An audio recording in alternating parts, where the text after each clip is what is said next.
Olá, alunos e alunas do 8º ano. Eu preparei esse vídeo para conseguir chegar um pouquinho mais perto de vocês e dar uma explicada em alguns conteúdos, os específicos, na verdade, que vão ser abordados nessa avaliação da semana, em que eu já coloquei lá no planejamento aquela avaliação que será feita pelo Google Forms, tá? Então vamos começar aqui. Conforme está ali no planejamento, os conteúdos que serão abordados serão entrevista e tira, isso como gênero textual, que é para vocês fazerem interpretação. Depois, formação de palavras por composição, emprego do hífen em palavras compostas, classes gramaticais, elementos coesivos e 3 figuras de linguagem: aliteração, personificação e metonímia. Começando aqui pela entrevista, na verdade não vou ter muito o que dizer sobre ela, porque eu vou escolher uma entrevista, vou colocar ali como texto, né, para vocês poderem fazer a interpretação de acordo com as perguntas que eu vou lançar. Mas, basicamente, o que é uma entrevista? O que é esse gênero? Ele é composto por um título, uma pequena introdução, depois vem as perguntas formuladas pelo jornalista ou pelo entrevistador num outro contexto e as respostas. É basicamente isso. Então, só para vocês saberem, o que vocês vão interpretar? Entrevista. Tira, que como vocês podem ver no livro didático, nessa série de exercícios que a gente vem fazendo, sempre tem interpretação de tira, tá? Por quê? Porque é um recurso que envolve a linguagem verbal e não verbal, em que a gente tem que fazer uma interpretação do contexto todo, da parte escrita e da parte visual, observando a fisionomia dos personagens, o jeitinho que tá formado os balões e várias outras coisas. O que é uma tira? Então é um fragmento de histórias em quadrinho, geralmente com 3 ou 4 quadrinhos, elas são sempre bem curtinhas, por isso que o nome é tira, né? Só um pedacinho. Nela há o uso recorrente de figuras de linguagem, sendo muito comum o efeito de humor.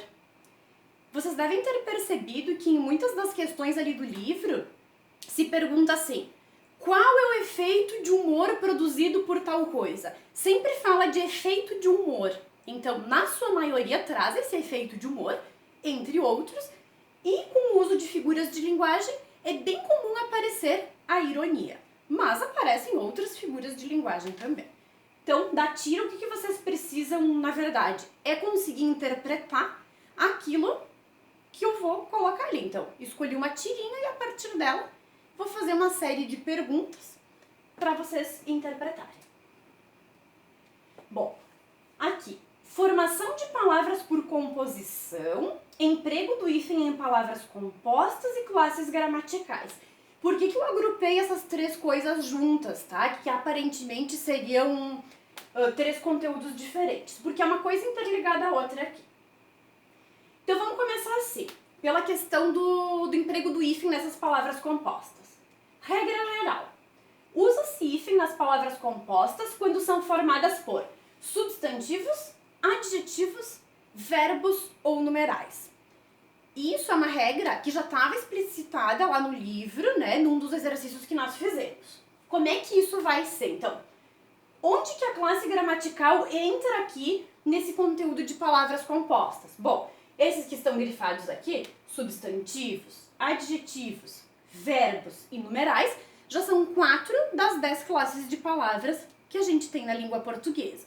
Dentro das classes de palavras, vou focar mais nessas 4. Por quê? Porque toda vez que eu tiver uma composição por palavras que sejam substantivos, adjetivos, verbos ou numerais, é obrigatório o uso do hífen. Aqui alguns exemplos dessas palavras de composição. Vocês devem lembrar de uma TEC que vocês fizeram lá no começo das aulas, ainda na forma presencial, em que vocês pesquisaram diferentes composições de palavras com diferentes classes gramaticais. Então aqui eu vou colocar o exemplo.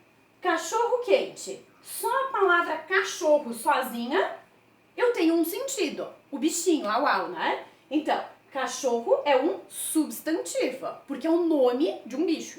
Beleza. Se eu pego só quente sozinho, só esse termo sozinho, eu tenho um adjetivo, porque é a característica de alguma coisa. Porém, quando que eu faço a junção dessas duas coisas e ligo por um hífen, eu tenho um novo sentido. Cachorro quente não é um cachorro au-au que está pegando fogo. Não, ele é um lanche, né? É outra coisa. Então aqui eu tenho substantivo, adjetivo. Então como dizer aqui, ó, quando a gente tem a formação para o substantivo, adjetivo, verbo ou numeral, coloca hífen. É o caso aqui, substantivo mais adjetivo que trouxe essa nova palavra. Quarta-feira, aqui o exemplo do dia da semana, numeral, substantivo. Guarda-chuva, verbo, substantivo. Lembrando que o guarda ele tem dois sentidos. Nesse caso aqui, ele está como um sentido de verbo, do verbo guardar, né? Que seria o mesmo que dizer se guardar da chuva, por isso que é guarda-chuva. Já no exemplo de baixo, esse guarda que tá aqui, ele é um sentido diferente, ele não é mais verbo como aqui. Aqui é guarda de ser o carinha que faz a segurança do lugar, né? Então guarda, nesse caso aqui, é um substantivo, porque é o nome dessa atividade, né? E aqui é acompanhado por noturno, que é um adjetivo. Por último, má fé. Má é um adjetivo, fé, substantivo. Então, se vocês forem observar bem, todas essas palavras aqui, se a gente analisar de forma separada, todas vão ter um sentido que a gente entende por si só. Só má a gente entende alguma coisa, né, característica de quem é má, no feminino. Só fé também tem um sentido. Só guarda, o guarda como substantivo também. Guarda do verbo guardar, todos eles vão ter um sentido específico sozinhos. Mas quando eu faço uma junção de duas coisas que teriam sentidos individuais e eu juntei esses dois, eu vou fazer um novo sentido. Nesses casos, então, eu estou fazendo um processo de formação de palavras por composição. E, repetindo, por todas elas serem compostas por substantivos, adjetivos, verbos e numerais, tá? Todas elas foram os exemplos. Todas elas levam hífen. Essa é a regra geral do hífen, tá? Regra geral. Essa tabelinha vocês devem lembrar que foi a mesma que eu postei ali no grupo para vocês. Que daí é um pouquinho diferente a regra da questão vai ter hífen, não vai ter hífen. O que eu falei até agora há pouco foi em relação às palavras que têm um sentido individual, que sozinhas elas fazem sentido. Aqui não, porque o que acontece? A gente vai ter também uma formação, é uma composição, só que de uma forma diferente. Por exemplo, quando eu vou pegar aqui essa palavra super legal, só a palavra legal sozinha, beleza, ela vai ter um sentido, a gente entende, é algo que é legal. Agora, a palavra super, sozinha, descontextualizada, sem uma outra coisa junto, ela não faz sentido. Ai, super, tá, mas super o quê? Tem que fazer um sentido, né? A mesma coisa aqui, ó, sub, sozinho não vai fazer sentido. Semi, o que é semi? Depende, eu tenho que ter uma junção. Então, essa regra aqui, que ela já está em consonância com o último acordo ortográfico, que foi lá em 2006, vai ter que seguir essas regrinhas básicas aqui. Como é que vai funcionar? Então, lembrem, quando que eu tenho vogais diferentes, ou seja, quando está finalizando uma e começando a outra palavra e eu tiver vogais diferentes, a gente apenas junta essas duas palavras. A gente não coloca hífen. Se as vogais forem iguais, ó, anti-inflamatório, aí sim a gente vai separar por um tracinho. Tentem memorizar assim, é como se fosse que as duas vogais repetidas vão brigar. Lembra quando a gente aprende o RR e SS? Que na divisão silábica tem que ficar um para cada lado? Aqui pensem mais ou menos nessa ideia, tá? São iguais, eles vão brigar. Então, coloca um hífen, tá? Autoobservação, micro-ônibus, micro-ondas, contra-ataque. Todas essas tem que separar por hífen. Por quê? Primeiro elemento terminou por i, segundo elemento começou por i. Iguais a gente separa. Diferentes a gente junta e não coloca hífen. Com consoantes diferentes é a mesma coisa. Se as consoantes forem diferentes, nós juntamos. E se as consoantes forem iguais, a gente vai colocar o hífen. A mesma regra das vogais. Se for vogal mais consoante, também é para juntar tudo. Seminovo, autodesenvolvimento e outras. Consoante mais vogal, mesma coisa. E aqui uma pequena particularidade. Quando a gente tiver vogal e em seguida, na próxima palavra, iniciar por R ou S, além de juntar, sem hífen, além de juntar, eu tenho que dobrar o R ou o S, que é o caso aqui, ó. Ah, eu estou usando um creme anti-rugas. Então, anti-rugas. Como rugas começava com R, né? Começa com R, eu vou apenas dobrar o R. Mini saia. Saia começa com S. Vou ter que dobrar o S. Mini saia. E tudo junto. Bom, aqui então a gente já está pulando para um outro conteúdo, que é a questão dos elementos coesivos. Esse trecho aqui, vocês vão lembrar, vocês têm no caderno de vocês. É a reescrita de um daqueles exercícios sobre elementos coesivos que nós fizemos, certo? Então lembram aquele navio de um tradicional cruzeiro italiano e que nós fizemos a reescrita porque havia muitas repetições, tá?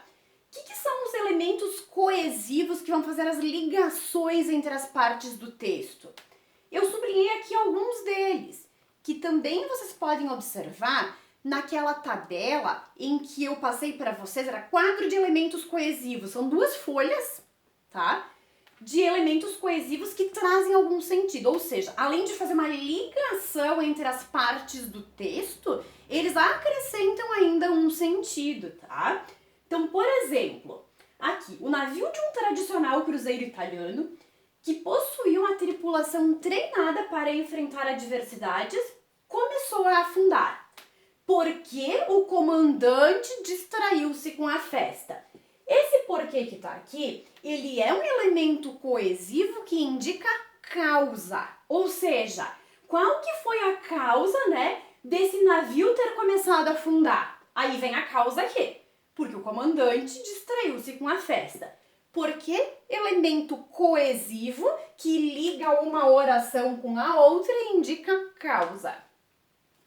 Quando iniciou o naufrágio? Quando expressão coesiva, né, palavra coesiva, indicativa de tempo. E aqui, em razão dessa negligência, aí também, indicando a causa daquilo que aconteceu. Também destaquei aqui o inclusive. Então, alguns, inclusive, morreram. Inclusive, vocês podem conferir pela tabela, é um elemento coesivo que indica uma inclusão, o próprio nome já diz. Esse aqui era o exemplo dos festejos de carnaval, que vocês também reescreveram. Aqui estão os elementos coesivos, ó, mas também que vai adicionar mais uma coisa ao mesmo tempo que traz uma oposição. Por isso, retomando e dando uma explicação, também dando um sentido de causa, podemos dizer assim, além da, quando a gente inclui mais coisas. E aqui de novo, já que problemas como esses são recorrentes, espera-se tal coisa, né? Então, mais um que está fazendo uma ligação e adicionando um sentido. Então, esses são exemplos de elementos coesivos. A lista bem maior deles todos vocês têm lá naquela tabela que eu forneci para vocês. Isso aqui também é um exemplo de coesão, só que aqui numa perspectiva um pouco diferente. Esse mas que está aqui, que eu pus em vermelho, é na mesma perspectiva anterior. Elemento de ligação que acrescenta um sentido. Nesse caso, sentido de oposição.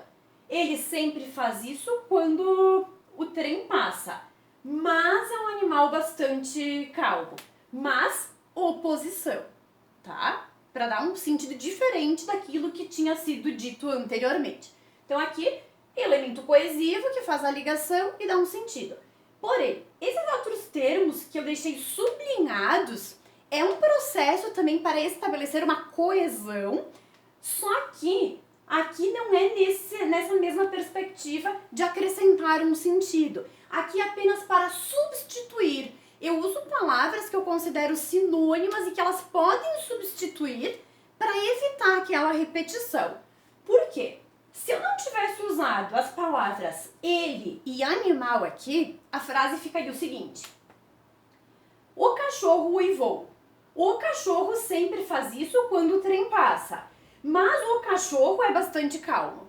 Ficaria extremamente repetitivo e acaba perdendo um pouco o foco da informação, porque a gente começa a focar naquela palavra que se repete. Então, um recurso de coesão é fazer substituições para conseguir retomar a palavra cachorro, tá? Então são dois tipos de coesão. Temos também ali o conteúdo das figuras de linguagem, que na verdade eu vou cobrar de vocês apenas 3 delas, que tem a explicação ali no livro, vocês fizeram exercícios, que vão ser então aliteração, personificação e metonímia. Vamos lá. Aqui eu coloquei que quando a gente faz a análise de figuras de linguagem, nós temos que considerar o sentido conotativo. O que é isso? É o contrário do sentido literal. Conotativo, por exemplo, assim, eu até já devo ter colocado esse exemplo para vocês no ano passado, quando a gente fala de linguagem denotativa e conotativa. Vocês vão lembrar, João teve um problema no coração e precisou ser levado ao hospital. O coração que eu coloquei ali é literal, porque o coração parte do corpo dele, deu algum problema, ele foi para o hospital. Agora, se eu digo que João é o coração do seu time de futebol, o coração que eu estou usando ali é num sentido diferente, para querer dizer que ele é uma parte importante, ele é essencial, mas obviamente eu não estou falando que ele é o coração do time de futebol, de ser um órgão que bate lá no time de futebol, não é? Então é um modo de dizer que ele é importante. Então sempre lembrar, figuras de linguagem, vamos pensar mais no sentido conotativo. Vamos começar aqui por aliteração, que esse aqui é até um recurso que é mais visual e também da questão de ouvir do que do sentido em si. Esse aqui, né, que é aquela brincadeirinha clássica que a gente faz com tem vários outros exemplos além desse. Vamos ver se eu consigo falar. 3 pratos de trigo para 3 tigres tristes. Então lembra que a gente faz a brincadeira e repete várias vezes, enfim. Isso aqui é um exemplo clássico de aliteração, porque a aliteração é uma repetição proposital de uma determinada consoante, tá? Nesse caso, a gente pode ver que a repetição dessas consoantes é o T e o R, né? O T e o R e depois o P e o R também, né? 3 pratos trigo para 3 tigres tristes. Né? Essa repetição constante que fica ali é um recurso que se chama aliteração e a gente considera também uma figura de linguagem. Essa aqui é daquela música, né? Chove, chuva, chove sem parar. Eu sei que vocês estavam com saudades de me ver cantando, tá? Eu sei. Mas enfim, chove, chuva, chove, chove, chuva, chove. Essa repetição do CH, né, tem um propósito, que é justamente dar esse som, né? E acaba lembrando da chuva em si. Personificação. Aqui eu tenho os exemplos, que são o seguinte. Aqui é um, esse é outro e esse é o terceiro. Naquela noite, a lua beijava o céu. Alguém já viu a lua beijando alguma coisa? A lua beijando? Não, né? Portanto, é uma personificação que eu tenho aqui, porque eu atribuí uma característica humana de beijar para algo que não é humano. Lua não é uma coisa humana, certo? E atribuí uma característica humana. Por isso que eu chamo de personificação. A gente pode associar com persona, que vem, né? Que traz a palavra pessoa. Então eu tornei pessoal uma coisa que não é humana. após a erupção do vulcão, o fogo dançava por entre as casas. Gente, dançar é uma característica humana, certo? Então, assim, a gente nunca viu assim um fogo dançando, bailando por aí, né? Então, na verdade, o fogo dançava no sentido de fazer uma referência ao movimento dele. Mas fogo não dança, isso é uma característica humana. Portanto, houve aqui uma personificação. E no terceiro exemplo, as folhas bailavam alegremente quando o vento passava por elas.